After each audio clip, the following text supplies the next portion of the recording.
Announcement sa lahat ng mga kamaestro. Ngayong Disyembre 24 ng gabi, magpapa-raffle ako ng 10 brand new phone live po yan, simple lang ang gagawin. Mag-subscribe at mag-comment ng magandang araw kamaestro. Simulan na natin ang kwento. Matapos ang laban nila sa gubat, lumiban sa trabaho si Diego dahil inaasahan nito ang pagdating ni Julian. Pagsapit ng hapon, naganda ng maliit na salo-salo ang binata bilang pagsalubong sa mga bagong kaibigan. Tatay Diego, sino po bang may kaarawan? Bakit po kayo naghahanda? Tanong ni Rodel. Basta Rodel, malalaman mo na lang mamaya. Doon ka muna sa bakuran maglaro. Abala pa kami ng Tatay Umar mo. Tugon ni Diego. Ilang sandali pa natapos na ang kanilang paghahanda. Matyagang nag-antay si Mang Omar at Diego. Samantalang si Rodel naman ay nakikipaglaro sa mga alaga nilang kambing. Napansin ni Mang Omar na halos lahat ng alagang hayop ay gising. Maging ang ibong dumadapo sa sanga ng puno ay tila nakabantay sa kung anong mangyayari. Ilang minuto pa ang nakalipas. Tuluyan ng pumaibabaw sa kalangitan ang bilog na buwan. Napakalinaw ng kalangitan ng mga sandaling iyon, kaya't kitang-kita ang kapaligiran sa tulong ng liwanag ng buwan. Biglang napahinto si Rodel sa pakikipaglaro nang maramdaman nitong may paparating. Napansin ito ni Diego, kaya kaagad niyang tinanong ang paslit. O anak, anong nangyari? Napalingon sa kanya si Rodel at tumugon. Meron pong dadating, tay. Naaamoy ko po sila. Malapit na sila, tay. Wika ni Rodel. Dali-daling binunot ng binata ang kanyang baril at tinutok sa direksyon kung nasaan nakatingin ang anak. Ibaba mo yan, kaibigan. Ako ang inaantay mong panauhin. May mga kasama lang ako. Wika ng boses ng lalaki. Dali-dali namang ibinaba ni Diego ang armas at humingi ng paumanhin. Patawad, kaibigan. Hindi ko alam na kayo pala ang paparating. Tumuloy kayo at pagdamutan niyo ang aming mayahanda. Tugon ni Diego. Amin ang karangalan, kaibigan. Maraming salamat sa pag-aabala. Wika ni Julian. O siya, lalamig ang pagkain at siguradong gutom na rin kayo. Mukhang malayong lugar ang pinanggalingan niyo ah. Wika ni Mang Omar. Lumapit sa kanya ang isa sa mga kasama ni Julian. Pinagmasdan itong mabuti na tila may inaalala sa mukha ng matanda. Sandali lang. Parang pamilyar sa akin ang mukha mo ah. Saan nga ba tayo nagkita? Tanong ng matanda. Pasensya na, kaibigan, at medyo malabo na ang aking paningin. Sandali lang ha, kukunin ko ang salamin ko. Tugon ni Mang Omar. Ilang sandali pa ay bumalik na ito suot ang kanyang salamin. Nanlaki ang mga mata ng matanda nang makilala kung sino ang kasama ng kanilang panauhin.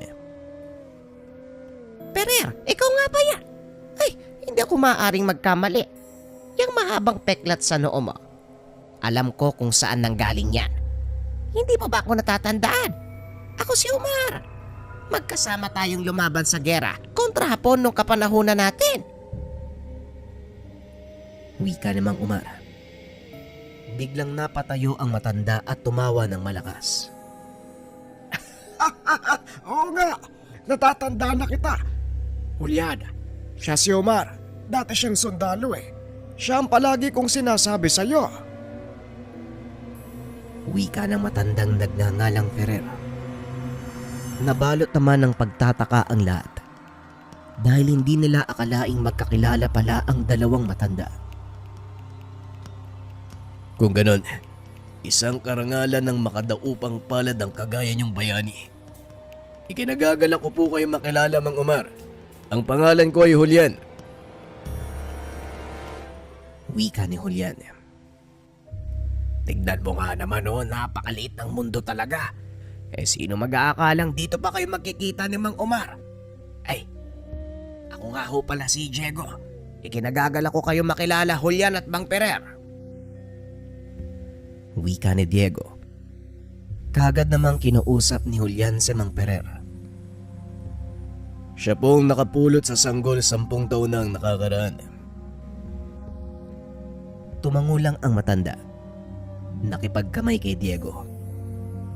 Akmang magsasalita pa sana ito nang biglang may kung anong nakitang pangitain sa kanyang isipan. Maraming bangkay ang nakatumpok. Nakaupo si Rodel sa ibabaw ng mga ito. Biglang napabitaw si Diego at napatingin sa paslit. Anong problema, binata? Tanong ni Mang Perer. Wala naman po, Manong. Kumain na po muna tayo. Saka na natin ipagpatuloy ang pag-uusap. Tugon ni Diego. Ay tama, kumain na muna tayo. Mahaba pa ang gabi. At siguradong marami tayong pag-uusapan. Wika ni Mang Omar. Habang kumakain ay hindi mawala sa isip ni Diego ang mga nakita. Nakatitig lang ito kay Rodel, na noon ay masayang kumakain habang nakikipagtawanan kay Mang Omar. Matapos kumain ay naupo ang mga ito sa sala upang mag-usap. Diego, alam kong may nakita ka nung kinamayan mo ko. Maaari mo bang sabihin sa akin kung ano yon? Tanong ni Mang Ferrer. Ang totoo, Manong, meron. Natatakot akong mangyari yun Nakita ko si Rodel na nakaupo sa tumpok ng mga bangkay. Hindi ko alam kung anong ibig sabihin nun. Maaari niyo po bang ipaliwanag? Tanong ni Diego. Ang nakita mo ay isang pangitaing maaaring maganap sa hinaharap. Ito rin ang dahilan kung bakit kami naparito. Ang totoo, matagal na namin kayong sinusubaybayan, lalo na ang batang napudot mo. Hindi naman siguro lingid sa kaalaman mong espesyal na bata si Rodel, hindi ba? Wika ni Mang Ferrer. Sasabihin ko na sa iyo ang katotohanan, Diego. Nararamdaman kong isa kang mabuting tao, kaya may malaki kong tiwala sa iyo. Si Rodel ay mula sa angkan ng malalakas na uri ng aswang. Ang tawag sa aswang na yon ay mga gabunan. Ngunit kakaiba ang batang yan. Dahil isinilang siyang taglay ang kakayahan ng isang ganap na aswang. Muling wika ni Julian. Naalala ng binata ang mga panahong napulot niya si Rodel. Ang pinakatumatak din sa kanyang isipan nang minsang tinutukan niya ito ng baril. Tumakbo sa likuran ni Mang Omar upang magtago. Tama ho kayo. Hindi ko nga ho makakalimutan yung unang beses na nakita ko siya magbago ng anyo Pero kahit na ganon, hindi naman ako nakaramdam ng takot sa kanya nang malaman ko ang katotohanan. Tugon ni Diego. Yon ay dahil nabuo na ang inyong koneksyon. Kinilala ka ng paslit bilang ama at bahagi ng kanyang katawan. Natatandaan niya ang amoy mo at alam niyang ligtas siya kapiling mo. Wika ni Mang Ferrer. Bihira lang ang kagaya ni Rodel. Nakita na din ito ni tatay noon sa kanyang mga pangitain. Ito ang kinakatakutan ng aming mga kalahi. Ang pagdating ng isang tagulikas. Wika ni Julian. Tagulikas? Ano naman ho yun? Tanong ni Diego. Kagad namang nagpaliwanag si Mang Ferrer. Ang tagulikas sa isang bihirang uri ng aswang. Isinisilang sila isang beses sa loob ng 100 taon. Kakaibang lakas ang taglay ng mga ito. na kahit ang pinakamalakas na gabunan ay kaya nilang talunin. Bagaman paslit ang pangangatawan, nagtataglay ito ng kakaibang lakas. 10 beses kaysa sa taglay ng isang ganap na gabunan. Gaya ng sinabi mo, kaya nilang magbagong anyo simula nang sila'y isilang. Pagpapaliwanag ni Mang Ferrer. Naging banta si Rodel sa aming angkan kaya naman napilitan akong ilayo siya. Nang mga sandaling iyon, nakita kitang nag-iikot sa isang kubo at kinuha kong pagkakataon upang ilagay ang sanggol sa paanan ng isang malaking puno. Wika ni Julian. Napatayo si Diego dahil sa sinabi nito. Ikaw pala ang walang iyang nag-iwan kay Rodel. Anong klaseng tao ka? Wika ni Diego. Hindi naman nakapagsalita si Mang Ferrer at Julian dahil inaasahan nilang ganito ang magiging reaksyon ng binata. Hindi kita masisisi kung magagalit ka sa amin, Diego. Ngunit hinihiling ko sa iyo na pakinggan ang paliwanag ng aking anak. Wika ni Mang Ferrer at muling naupo ang binata. Unti-unti itong huminahon. Huminga ito ng malalim at hinayaan si Julian na ipagpatuloy ang kwento. Masakit sa akin bilang ama ang ginawa ko. Pero yun lang ang paraan para mailigtas ang buhay ni Rodel. Alam mo bang hindi siya nakita ng kanyang ina? Yun ay dahil paglabas pa lang sa sinapupunan ay kinuha ko na ito at dinala sa kagubatan, malapit sa pamayanan ng mga tao. Nang gabing yun, hinahabol ako ng ilan sa aking mga kalay dahil gusto nilang patayin si Rodel. Muling wika ni Julian. Isang uri ng malakas na aswang si Rodel. Bakit gustong patayin? Hindi ba dapat matuwa kayo dahil may napabilang sa angkan nyo na malakas na nilalang? Tanong ni Diego. Kabaliktaran ang nangyari, Diego. Dahil naging banta para sa kanila ang pagkasilang ng anak ko. Ang aking ama ang kasalukuyang pinuno ng aming angkan. Simula nang piliin naming magpakalayo-layo sa mga tao, nagkaroon kami ng payapang buhay. Ngunit kapalit naman ng kapayapaan ay ang mabigat na responsibilidad sa pagpapatupad ng batas. Tugon ni Julian. Kabilang sa batas na yon ay ang pagpatay at pagkain sa mga tao. Marami ang tutol sa panukalang iyon na naging sanhi ng pagkakahiwalay ng mga angkan. May ilang angkan na pinili kaming kalabanin at ang pagsilang ng anak ni Julian ang naging banta sa kanila. Kaya binalak nilang patayin ng sanggol bago pa man ito maisilag. Pagpapaliwanag ng mag-ama. Dagdag pa ni Mang Ferrer. Naibunyag ng kanilang manguhula ang tungkol sa propesiya ng katauhan ni Rodel. Kaya lalo nilang kinatakutan ang sanggol. Ito ang dahilan kung bakit piniling ilayo ang anak ko. Nagpapasalamat ako sa iyo, Diego, dahil sa kabila ng katotohanang hindi siya pangkaraniwan, walang pagdadalawang isip mo siyang tinanggap at minahal bilang tunay na anak. Mapanganib ang naging desisyon mo, pero sinuong mo ito para sa kapakanan ni Rodel. Wika ni Julian. Hindi ko alintana kung ano man siya. Nang mga sandaling yon, inisip ko lang na tao siya at may karapatang mabuhay. Kaya patawarin mo ako sa sasabihin ko. Pero nung hindi ko pa naririnig ang kwento sa likod ng pag-iwan nyo kay Rodel, natanong ko sa sarili ko nun anong klaseng magulang ang gagawa nun? Pero ngayon nauunawaan ko na. Anong balak nyo ngayon? Tanong ni Diego. Nagkatinginan sina Mang Ferrer at Julian. Nag-usap ito sa lengguaheng hindi maunawaan ni Diego.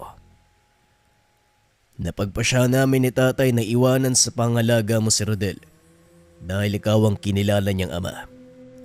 Mahirap nang ilis ang isipan ng bata at alam kong magiging mahirap para sa kanya ang umangkop sa panibagong mundo. Huwag kang mag-alala. Nandito kami ni tatay upang gabayan siya. Wika ni Julian. Ang totoo, nagdadalawang isip ako kung kakayanin ko bang palakin si Rodel ng maayos. Pero nandito na to eh. Huwag kang mag-alala dahil hindi ko naman ipagkakait sa bata ang katotohanan. Kailangan ko lang ng sapat na panahon para ipaliwanag sa kanya ang lahat. Pero isa din sa iniisip ko, kung hinahabol ang mga aswang si Rodel, paano wala namang bumisita sa amin? At saka paano silang tumigil? Tanong ni Diego. Hindi mo kailangan madaliin ang lahat ng bagay. Ang mahalaga, alam mo ang totoong pinagmulan ni Rodel. Huwag mo na ring alalahanin ang mga humahabol sa kanyang aswang. Kami nang bahala sa kanila. Hanggang ngayon, patuloy namin silang pinipigilan. Ang maganda lang, hindi nila alam ang eksaktong lokasyon ng bata. Wika ni Julian. Matapos ang pag-uusap, nagkasundo ang mga itong wag ipaalam kay Rodel ang totoong katauhan. Maging si Julian at Mang Ferrer, hindi sinabi kung sino sila. Para ito sa kaligtasan ng bata. Hinayaan din nilang manatili ito sa pangalaga ni Diego. Alis na kami. Walang dapat makalam ng pagtatagpo natin. Patuloy akong susubaybay kay Rodel. Wika ni Julian. Wala kayong dapat alalahanin. Dahil mananatiling 5 pagkatao ni Rodel, maging ang pag-uusap natin ito. Tugon ni Diego. Bago tuluyang umalis ang dalawa, humabol pa si Rodel upang magpaalam. Sandali lang po. Alis na po kayo. Dito na lang po kayo matulog oh. Gabi na eh. Wika ni Rodel. Nakaramdam ng panglalambot si Julian. Nilapitan niya ang anak at tinawakan sa ulo. Gusto mang sabihin ang katotohanan, ngunit pinigilan niya ang sarili. Oo Rodel kailangan naming makauwi bago sumikat ang araw. Marami kasi kaming trabaho eh. Tugon ni Julian. Ganun po ba? Ingat po kayo ha. Pero babalik naman po kayo, 'di ba? Tanong ni Rodel. Oo naman, pangako. Madalas tayo magkikita. At sa susunod na punta namin, ipapakilala ko sa iyo yung asawa ko. Wika ni Julian. Walang muwang ang paslit na kaharap niya ang totoong ama. Nang gabing yon ay hindi makatulog si Diego dahil sa mga nalaman. Kising ka pa pala, Diego. Huwag mo masyadong isipin ang mga pangyayari. Kagaya ng sinabi nila Julian, lagi naman silang nakasubaybay kay Rodel. Wika ni Mang Umar. Hindi yon ang inaalala ko, Badong. Kundi ang nakita kong pangitain. Nakaupo si Rodel sa tumpok ng napakaraming bangkay. Mahirap hindi mag-alala eh. Lalo pat alam ko na ang totoong pagkatao ng bata. Tugon ni Diego. Ito ang tadhanang nakalatag sa kanya, Diego. Wala tayong magagawa para baguhin yon. Hindi siya normal na taong kagaya natin na maaaring baguhin ang magiging kapalaran. Naitakda ng magiging buhay ni Rodel bago pa man siya isila. Wika ni Mang Umar. Alam ni Diego na tama ang sinabi ng matanda. Wala na itong magagawa pa kung hindi tanggapin ang mga pangyayari. Kinabukasan habang nasa trabaho, naatasan ang binatang magpatrolya sa isang baryong sakop ng kanilang bayan. Ito ay sa kadahilanang may mga napapabalitang pagkawala ng mga bata sa lugar. Diego, alam kong ikaw lang ang tanging nakakaalam ng pasikot-sikot sa baryong yon. Kaya ikaw ang itatalaga ko. Imbestigahan mo ang mga nawawalang bata. At nga pala, Diego, hindi lang kabataan ang nawawala, kung hindi mga hayop. Ang ilan natatagpo ang wala ng lamang loob. Ang sabi ng mga nakakakita, parang wasak na ang katawan ng mga hayop. Hindi gumamit ng patalim ang may gawa. Pagpapaliwanag ng hepe. Matapos makipag-usap ay kaagad nang lumakad si Diego. Nag-ikot-ikot ito sa baryo at nagtanong sa mga residente. Ngunit wala ni isa sa kanila ang may alam kung ano ang talagang dahilan. Inabot lang ng hapon ng binata, ngunit wala itong nakuwang impormasyon. Kadalasan sa mga taong nakakausap niya, sinasabing hindi nila alam kung sino ang kumuha sa mga bata. Nagpa siyang umuwi si Diego sa tahanan ni Mang Omar. May dala itong pasalubong para kay Rodel.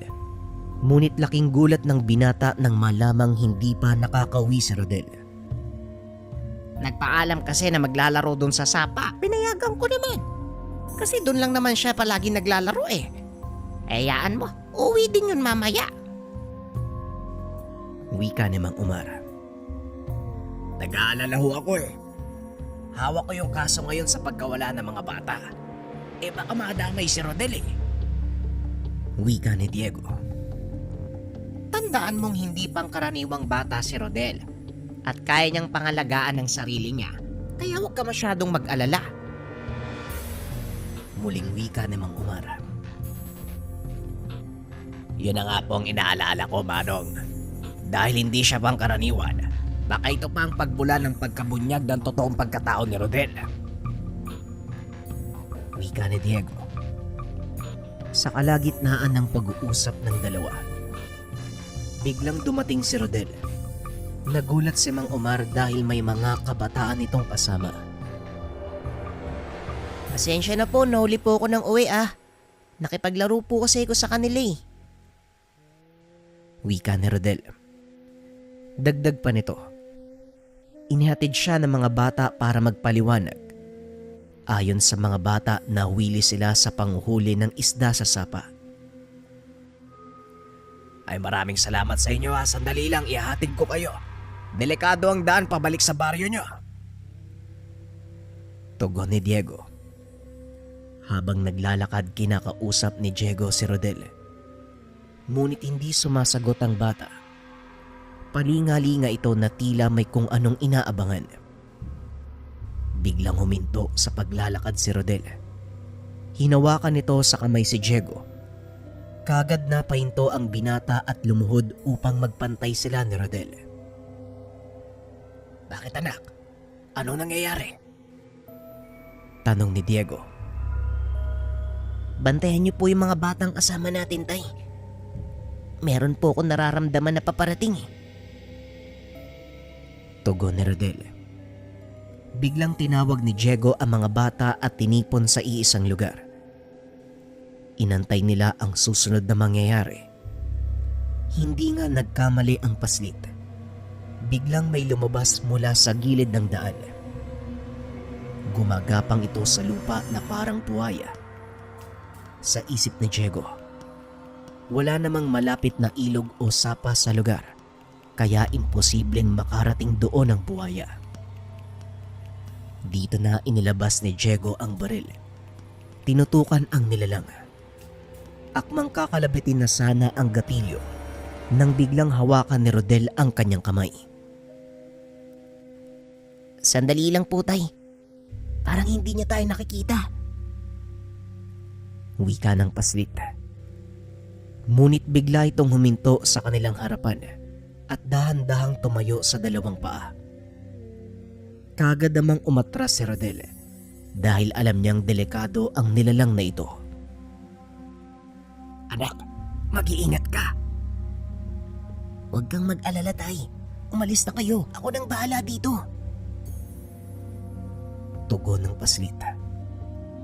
Kagad namang umalis sa lugar si Diego kasama ang mga bata. Medyo malapit na rin ang susunod na baryo, kaya mabilis niyang nahatid sa kanilang mga tahanan ang mga bata. Matapos ay dali-dali siyang bumalik doon sa lugar. Ngunit pagdating nito ay wala na siyang nadatnan. Hinanap ng binata kung nasaan si Rodel. Sinundan nito ang mga bakas, ngunit sa kasamaang palad, naputol ang mga ito nang papasok na siya sa gubat. Kabado si Diego habang papasok ng kagubatan dahil na din sa alam niyang hindi pangkaraniwang nilalang ang maaari niyang makasagupa. Ngunit mas nangibabaw sa kanya ang pagiging ama.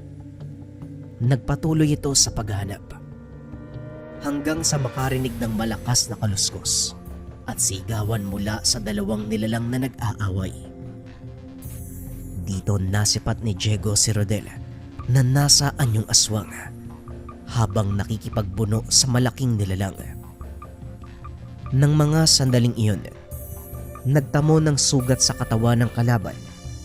Nahihirapan itong mahuli si Rodel dahil napakaliksing kumilos ng bata. Bukod pa dito, napakalakas ng mga ataking binibitawan nito sa tuwing tatamaan ang nilalang. Kagad itong napapadapa o hindi kaya naman ay tumitilapon palayo. Nagpatuloy sa panonood si Diego hanggang sa makita nitong hawak-hawak ni Rodel sa buntot ang nilalang. Inihampas ito sa puno. Akmang tatakas na sana ito, ngunit nagawa siyang abutan ni Rodel. At gamit ang matatalas na kuko, biniyak nito ang katawan ng nilalang. Nanlaki ang mga mata ni Diego sa sumunod na ginawa ng bata. Dinukot ni Rodel ang puso ng kalaban. Walang pagdadalawang isip na kinain. Ilang sandali pa matapos niyang ubusin ng puso, nagkaroon ng pagbabago sa kanyang katawan. Tila tumubo ang matatalas na tinik sa likod nito. Nagkaroon ng malabaluting kaliskis sa braso, dibdib, hanggang sa balikat. Tumingala si Rodel sa bilog na buwan. Buong puwersa itong sumigaw. Nanindig ang balahibo ni Diego ng mga sandaling iyon. Sa hindi malamang dahilan, nakaramdam ito ng takot. Sa kabila ng katotohanang alam niya na si Rodel ang nilalang na iyon. Marahang naglakad ang binata palayo sa lugar. Nang marating ang kalsada, dali-dali itong tumakbo pauwi. Hingal kabayo itong dumating sa tahanan ni Mang Umar. Laking gulat nito nang makitang nakikipagtawanan si Rodel sa matanda. Oh, nandito ka na pala. Kakarating lang din ni Rodel eh. Ang sabi niya magkasama daw kayo. Pero hinatid mo pa yung mga kalaro niya. Wika ni Mang Umar. Kagad nitong inaya si Diego na kumain. Ngunit tumanggi ang binata at nagdahilan na busog pa ito. Naupo si Diego sa atangan ng tahanan habang paulit-ulit na bumabalik sa kanyang isipan ang lahat ng nasaksihan. Hindi na malay ng binatang nakatulog na ito. Maging sa panaginip, nakita niya ang napakalagim na tanawin. Lumipas ang gabing iyon at hindi niya kinikibo si Rodel at tila nakaramdam na ang bata. Tatay Omar, mukhang nagalit yata sa akin si Tatay Diego ah. Hindi niya ako pinapansin eh. Wika ni Rodel kay Mang Umar. Hindi naman siguro. Marami lang iniisip ang Tatay Diego mo. Tignan mo bukas, kakausapin ka niyan.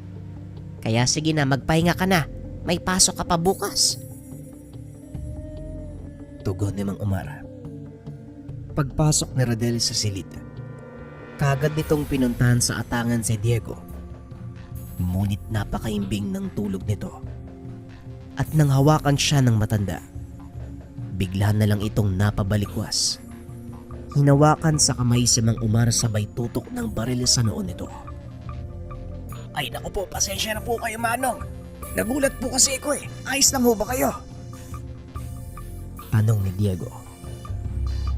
Ayos lang naman ako. Huwag kang mag-alala. Dahil hindi ito ang unang beses na tinutukan ako ng baril sa ulo.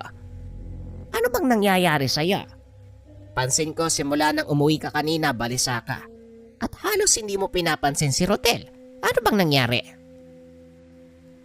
Tanong ni Mang Umar. Hindi ko nga alam Manong kung bakit ako nakaramdam ng takot eh. Gayong alam ko naman ang totoong pagkatao ni Rodel. Kanina habang nakikipaglaban siya, nakita ko ang totoong bangis ng anak-anakan ko. Kinain niya yung puso ng kalaban. Wika ni Diego. Walang ano-ano. Biglang lumitaw mula sa kadiliman si Julian. Ang takot na nararamdaman mo ay natural na reaksyon ng iyong katawan bilang isang tao. Nahaharap ka sa posibleng panganib, kaya nakaramdam ka ng pagnanais na umalis sa lugar. At ang pagkain naman ni Rodel ng puso ng kalaban, natural na gawain ng isang gabunan.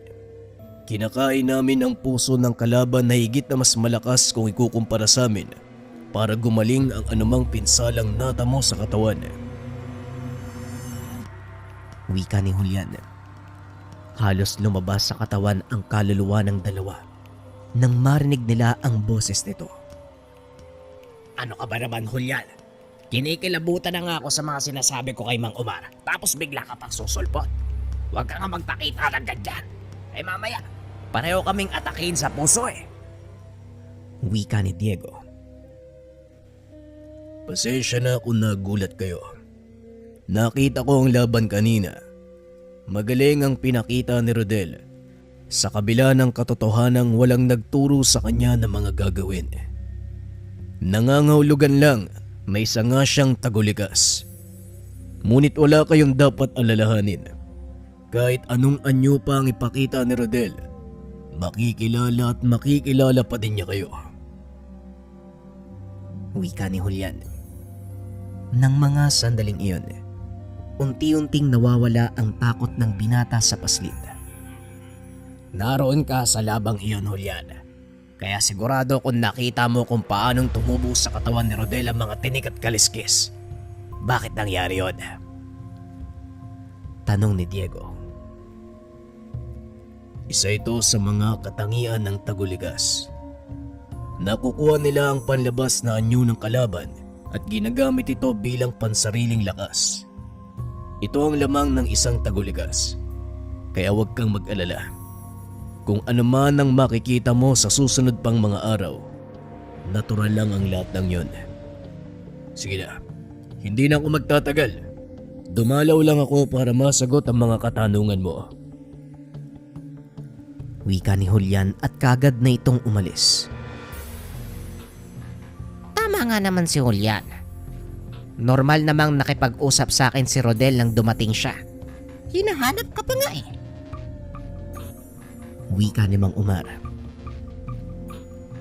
Siguro nga tama si Julian, Manong. Nagulat lang kasi ako eh. Unang beses na ginawa ni Rodel ang bagay na yon. Ay nako, kailan ba matatapos ang mga sorpresa sa pagkatao ng anak-anakan ko?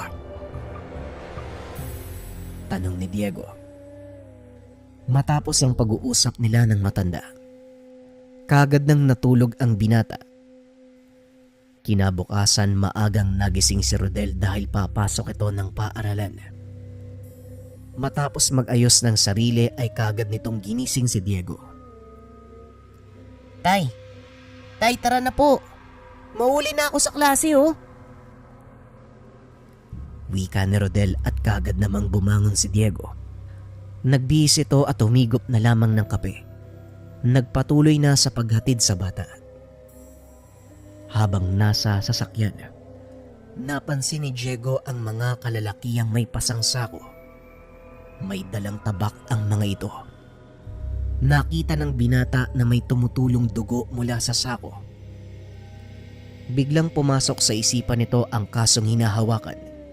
Nagkataong nanggaling ang mga ito sa baryo kung saan siya nag-iimbestiga.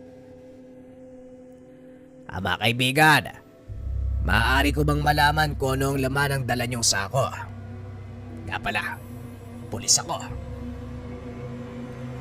Wika ni Diego at nagkatinginan ang mga ito. Habang marahang ibinababa ang mga dala. Unti-unti namang inilagay ni Diego ang kamay sa kanyang baril na nakasugbit sa tagiliran. Magandang umaga po. Mga karni po ito galing sa baryong yon. Nagkatay ho kasi kami kagabi. Ito ang kabayaran ng mga nakatay namin. Wika ng lalaki. Pwede bang buksan mo ang mga sako nang makita ko ang laman? Tanong ni Diego. Muling nagkatinginan ang mga ito. Kitang-kita ni Diego ang pagigpit ng hawak ng isa sa mga ito sa dalang tabak. Pero sir, maaabala kami. Malaking handaan ang pagdadala namin ng mga karning to. At sigurado magagalit ang may bahay pag nahuli kami ng dating. Lulutuin na ho ito. Pagdadayla ng lalaki. Ngunit ipinagpilitan ng binata na buksan ang dala nilang sako. Nang mga sandaling iyon ay napatingin si Diego kay Rodel. Nakita niyang wala na ang bata doon sa kotse. Nawala sa atensyon ni Diego ang mga kalalakian. Laking gulat nito nang bigla siyang undayan ng taga ng isa sa kanila. Nagawa niyang ilagan ang atake at kagad nakabunot ng baril. Pinaputokan ng mga ito ngunit laking pagtataka ng binata dahil hindi man lang tinatablan ang mga kalalakian. Dito na napagtanto ni Diego na ang kalaban niya ay hindi pangkaraniwang tao kung hindi mga aswang. Dali-daling tumakbo ang binata papasok sa kagubatan para makaiwas sa maraming taong maaaring madamay. Alam niya rin sa kanyang sarili na nag-aantay si Rodel doon sa lugar.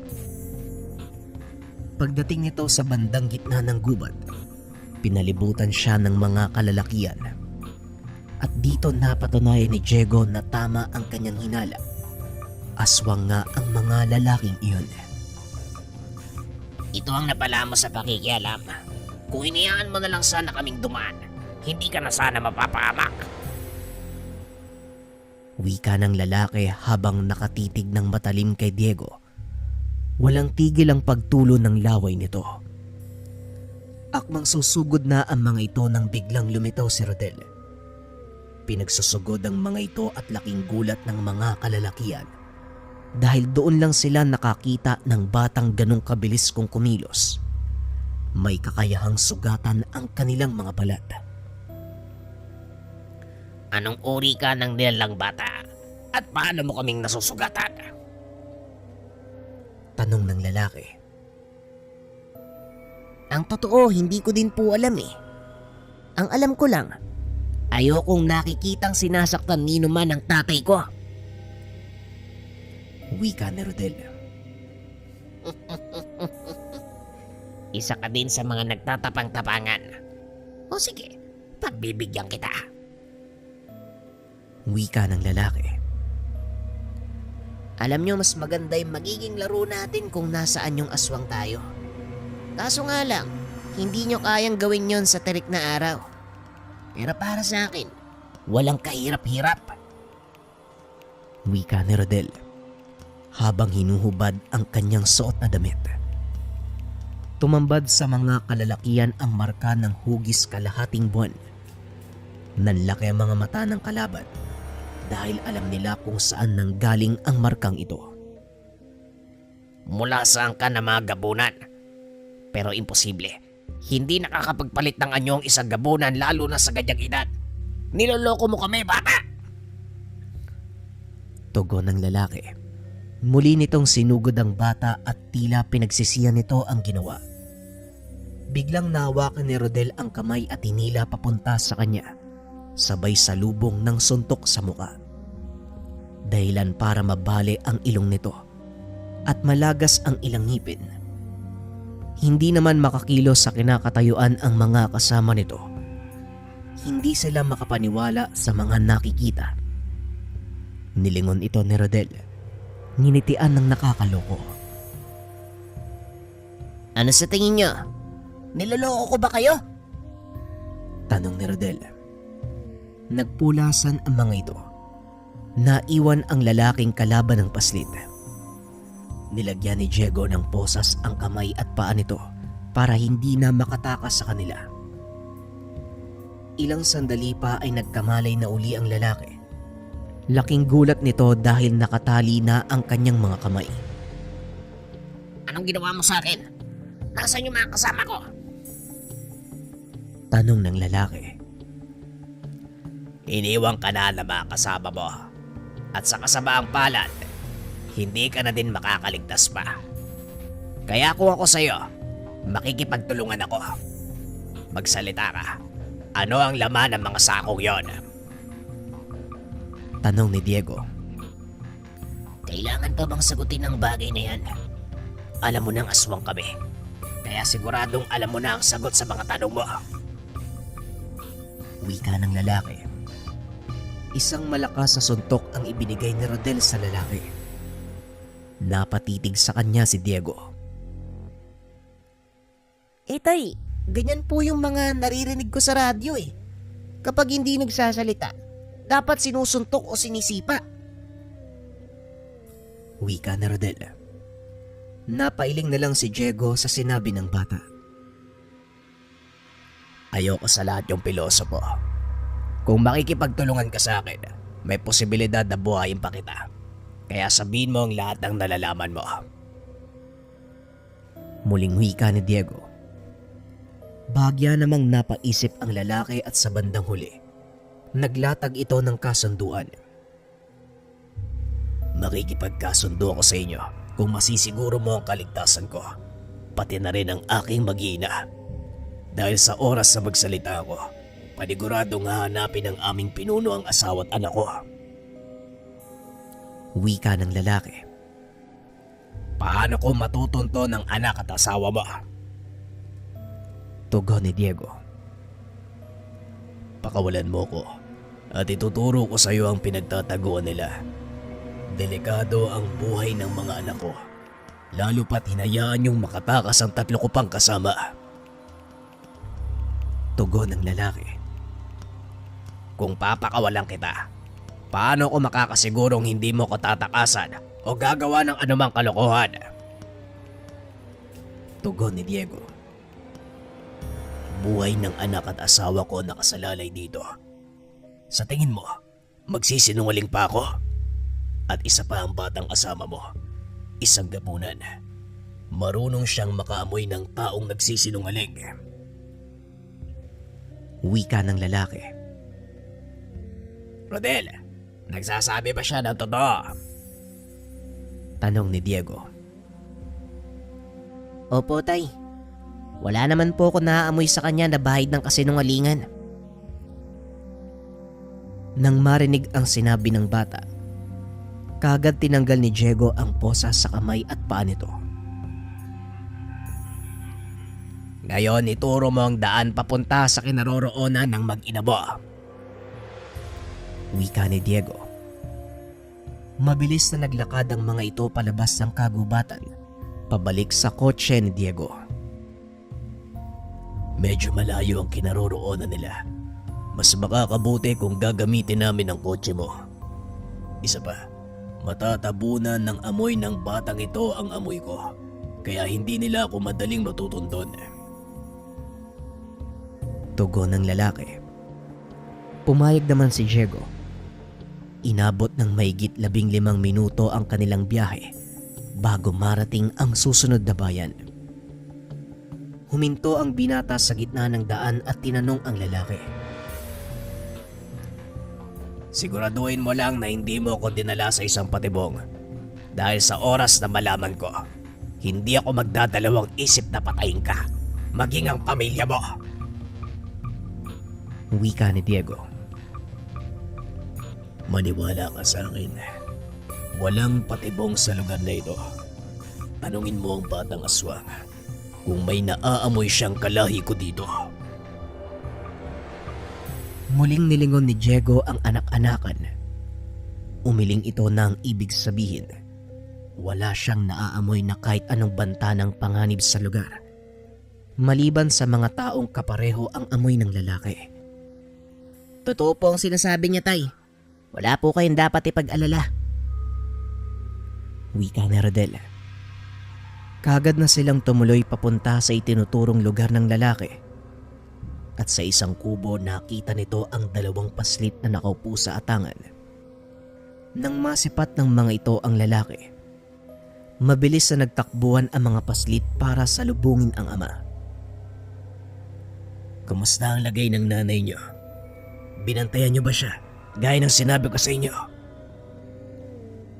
Tanong ng lalaki sa 2 paslit. Matapos ay sinabihan niya itong pumasok sa loob ng tahanan. Ang pangalan ko ay Ador. Ngayon siguro, naniniwala na kayo sa akin. Wika ni Ador. Oo, at mukhang kailangan na nating umalis sa lugar na ito. Pansamantala kayong mananatili sa tahanan namin para masigurado ang kaligtasan nyo. Tugon ni Diego. Pero mahihirapang kumilos ang asawa ko dahil kasalukuyan siyang nakaratay. Dahil ito sa kagagawan ng mga tao. Ginamitan nila ng palasong isinausaw sa dugo ng usang asawa ko. Dahilan para maparalisa ang kalahati ng katawan niya. Wika ni Ador. Buhatin mo siya at ilagay sa kotse. Paniguradong may magagawa ang mga kaibigan ko. Magmadali ka na, Ador. At nga pala, Diego ang pangalan ko. Wika ni Diego. Dali-daling binuhat ni Ador ang asawa at sinakay sa kotse. Kasama ang dalawang paslit. Mabilis na silang umalis sa lugar. Pagdating sa tahanan ni Mang Umar, inihiga nila ang sugatang ginang sa mahabang upuan sa sala. Kinausap naman ni Diego si Rodel upang subukan na tawagin si Julian. Hindi na po kailangan, tay. Nandito na po siya. Tugon ni Rodel. Nakita ko mga nangyari kaya sinundan ko kayo dito. Tungkol naman sa babaeng yan, huwag kayong mag-alala dahil paparating na si tatay kasama ang asawa ko. Alam niya ang gagawin sa sugat na yan. Tugon ni Julian. Napalingon si Ador nang mapagtantong kilala niya ang taong nagsasalita. Julian, ikaw nga ba yan? Wika ni Ador. Teka, paanong nangyaring buhay ka pa, Ador? Kitang-kita ng dalawang mata ko kung paano kang pinatay ng mga tao. Tugon ni Julian. Nakaligtas kami ng asawa ko at sa tulong ng mga naituro sa akin ni Mang Ferrer, nagawa kong magbalat kayo at yun ang nakita mong pinagtataga ng mga tao. Wika ni Ador. Mabuti naman at buhay ka pa dahil may mga kasalanan kang kailangang panagutan. Pero wag mo munang isipin ang bagay na yun sa ngayon. Unahin muna natin ang kalagayan ng asawa mo.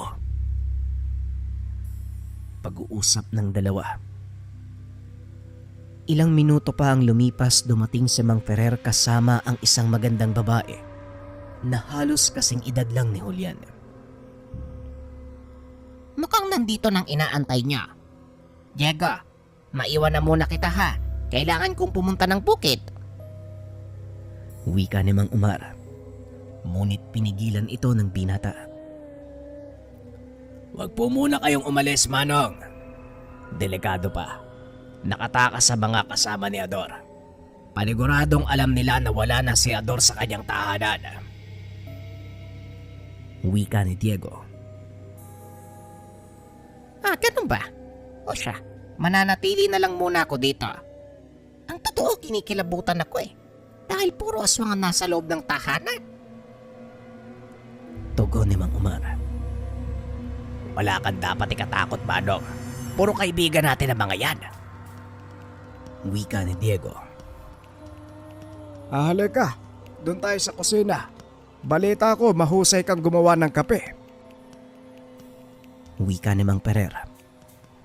Samantalang si Rodel naman, napatitig sa kasamang babae ng matanda. Napapangiti ito na tila nakakita ng diwata. Nga pala, Rodel. Asawa ko, si Madel. Wika ni Julian. Tama nga ang sinabi sa akin ni Julian. Malaki ka na nga. Ikinagagala kitang makita, Rodel. Wika ng babae. Laking gulat ng paslit dahil bigla siyang niyakap nito. Nakakailang naman po yung ginawa nyo. Tugon ni Rodel. Hayaan mo lang ako na yakapin ka kahit sandali. Alam mo bang may anak din ako eh. Kung nabubuhay lang siya, malamang kasing edad mo na yun eh. Wika ni Madel. Ilang minuto pa ay binitawan din ito ang paslit at nagpasalamat. Tumayo ang ginang. Kinausap si Ador tungkol sa kalagayan ng asawa nito. Pinaliwanag naman ni Ador ang nangyari. Matapos ay sinimulan na nitong gamutin ang asawa ni Ador. Ang dugo ng babaeng usa ay lason para sa pangkaraniwang aswang. Ngunit sa oras na mahalo ito sa dugo ng isang gabunan, napakabisa nitong panggamot sa kahit anong pinsala sa katawan. Wika ni Madel habang sinusugatan ang kanyang palad. Inilagay nito ang dugo sa isang maliit na sisidlan. Isinawsaw ang dulo ng palasong na bunot mula sa katawan ng asawa ni Ador. Nang matapos itong haluin, ipinainom ni Madel ang dugo sa ginang. Sana sapat na dami pa ang naiwang dugo ng babaeng usa sa palaso. Malalaman natin yan sa oras na magising ang asawa mo. Sa ngayon wala kang dapat ipag-alala dahil mahinaho naman ang kanyang muka. Tanda lang yan na wala siyang sakit na nararamdaman. Wika ni Madel. Maraming salamat po, Ginang Madel. Kahit napakalaki ng kasalanan ko sa inyong angkan, hindi pa rin kayo nagdalawang isip na tumulong. Tugon ni Ador. Hindi namimili ng tao ang pagtulong, kalaban man o kakampi, may kasalanan man o wala. At isa pa, matagal ko nang napatawad ang kasalanan mo, Ador. Maaari na kayong bumalik sa ating nayon kasama ang mga anak mo. Doon ligtas silang mamumuhay ng walang nanggagambala. Wika ni Madel. Marami po uling salamat, Ginang.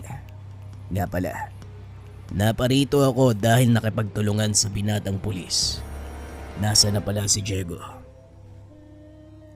Tanong ni Ador. Kagad itong itinuro ni Madel. Nilapitan ni Ador ang binata na noon ay nasa kalagitnaan ng pakikipag-usap kay Julian. Diego, mawalang galang na. Naisa na kitang makausap tungkol sa aking pangako. Wika ni Ador. Magsalita ka, Ador. Wala kang dapat alalahanin. Dahil sa mga ganitong usapin ay kasali na ang aking angkan. Tugon ni Julian. Maraming salamat, Supremo Julian. Napilitan kaming tukutin ang mga kabataan sa kabilang baryo sa ilalim ng utos ni Mang Tasio, ang kapatid ng tatay nyo. Ginagawa niya ito para ipakita sa inyo ang pagre-rebelde. Wika ni Ador. Ano naman ang kapalit ng ginagawa nyo para sa kanya? Tanong ni Diego. Pinagbantaan niya kaming papatayin ng mga kaanak namin kung sakaling hindi namin siya susundin. Napahamak na ang asawa ko, kaya napag-isip-isip ko ng huminto. Ngunit natatakot ako na baka totohanin niya ang banta. Tugon ni Ador. Ito ang babalang ibinigay sa inyo ng aking ama, pero hindi kayo nakinig. Mas pinili niyong mamuhay kasama si Tio Tasio, kahit alam niyong buktot na ang kanyang mga dahilan. Nabubuhay tayo kahit walang karne ng tao. Sinikap ni Ama na bigyan kayo ng mapayapang buhay, ngunit mas pinili niyo pa rin ang masalimuot na daanan. Wika ni Julian. Bagay na pinagsisisihan ko, Supremo. Kaya humingi ako ng kapatawaran sa inyo ni Pinunong Ferrer. Wika ni Ador. Matagal ko nang ibinigay ang kapatawaran sa inyo, Ador. Inaantay ko lang na kayo mismo ang bumalik sa aking kandili. Wika ni Mang Ferrer at kagad lumuhod si Ador upang magbigay galang. Ngunit habang nakalod ito, isang palaso ang tumama sa kanyang dibdib, dahilan para tuluyan itong bumagsak. Diego, ipasok mo ang bata sa loob ng bahay. Nasundan tayo ng mga kaway. Wika ni Julian. Dali-dali namang hinila ni Rodel ang mga bata. Dito na muna kayo, tutulong ako kay Tatay Diego. Ginang Madel, kayo na pong bahala sa kanila. Wika ng paslit. Hindi niya na nagawa pang pigilan si Rodel dahil napakabilis itong kumilos. Tanging pagmamasid na lang mula sa bintana ang nagawa ng ginang. Nakatayo ito kasama sina Julian at Mang Ferrer habang hinihintay ang paglabas ng mga kaaway. Samantalang si Ador naman, dali-daling binuhat ni Diego papasok ng tahanan upang lunasan ang sugat. Sa kasamaang palad, direkta itong tinamaan sa puso, kaya hindi na nagtagal pa ang buhay. Wala na tayong magagawa dahil tinamaan ng puso ni Ador. Ang tanging makakapagligtas sa kanya ay dugo ng isang mortal. Wika ni Madel. Kung ganon, kunin mo ang dugo ko. Tugon ni Diego. Dali-dali nitong nilaslas ang palad at ipinatak sa bunganga ni Ador. Ilang sandali pa ang nakalipas. Kusang natanggal ang palasong nakatarak sa dibdib nito. Hinawakan ni Ador ang kamay ni Diego. Anong ginawa mo? Bakit mo pinainom sa akin ang iyong dugo? Tanong ni Ador habang pilit na bumabangon. Dahil kailangan mong mabuhay para sa mga anak mo. Malit pa sila. Hindi ko maaatim na maulila sila ng ganito kabata. Tugon ni Diego. Hanga ko sa pusong meron ka, Diego. Pinatunayan mo ngayon sa akin na hindi lahat ng tao ay masama. Nakuha mo ang respeto ko. At hindi nakakapagtakang nakuha mo ang respeto ng pinuno ng mga gabunan. Wika ni Ador. Magpahinga ka dahil kailangan mong bumawi. Tugon ni Diego. Kagad itong lumabas ngunit pinigilan siya ni Ador. Sandali lang, kunin mo to. Mas kailangan mo ang bertud kaysa sa akin. Wika ni Ador. Sabay abot ng isang maliit na sisidlan na gawa sa itim na tela. Eh ano naman ang gagawin ko dito? Tanong ng binata.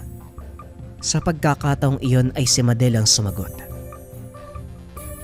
Ang tanong, Diego, handa ka ba sa kakalabasan kapag ginamit mo ang bertud na yan? Tanong ni Madel. Nasa kalagitnaan tayo ng kaguluhan. Kaya siguro wala nang panahon para mag-isip. Kung makakatulong to, handa ako sa magiging kapalit. Tugon ng binata.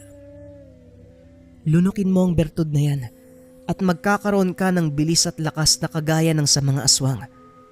Makakakita ka din sa dilim at lalakas ang pandama mo. Lalo na ang iyong pang-amoy. Maninibago ka sa una, ngunit kalaunan ay masasanay ka din.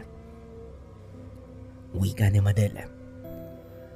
Dali-daling nilanok ni Diego ang bertud. Ngumiti ito sa dalawa at kagad nang lumabas. Nalo ko na. Ginang Madel, sigurado ko bang kakayanin niya? Ikaw ang nagbigay sa kanya ng bertud, kaya dapat alam mo kung anong kakalabasan. Kaso ang problema, Ginang, hindi naman niya kailangan lunukin yun eh. Dumungaw ang mga ito sa bintana upang pagmasdan ang susunod na mangyayari kay Diego. Naglalakad ito papunta sa kinakatayuan nila Julian nang bigla itong mapasapo sa dibdib. Hindi maipaliwanag na init ang nararamdaman nito na tila pilit na kumakawala sa kanyang katawan. May araw pa ng mga sandaling iyon. Ngunit ang paningin ni Diego ay tila unti-unti nang dumidilim. Tay, anong nangyayari sa'yo? Ayos ka lang ba? Tanong ni Rodel. Ayos lang ako, anak. Huwag ka mag-alala sa akin. Tugon ni Diego. Dahan-dahan itong tumayo at muling naramdaman ang matinding sakit sa dibdib. Ngunit sa pagkakataong iyon, dama ni Diego ang kakaibang gaan ng katawan. Ganyan ang reaksyon ng katawan ng tao sa bertud ng mga aswang. Masasanay ka din maya-maya lang. Wika ni Julian na ikinagulat naman ni Diego. Anong ibig mong sabihin? Sandali lang. Yung binigay sa akin ni Ador. Hindi na naituloy ni Diego ang sasabihin dahil napagtanto nito na ang batong pinalunok sa kanya ni Madel ay bertud ng isang aswang. Tama ka, Diego. Bertud nga ng aswang ang nilunok mo. Pero wala kang dapat alalahanin. Dahil hindi ka magiging kagaya namin. Maaaring magkakaroon ka ng kakaibang lakas at liksi sa pangangatawan, pero hindi ka tuluyang magbabagong anyo.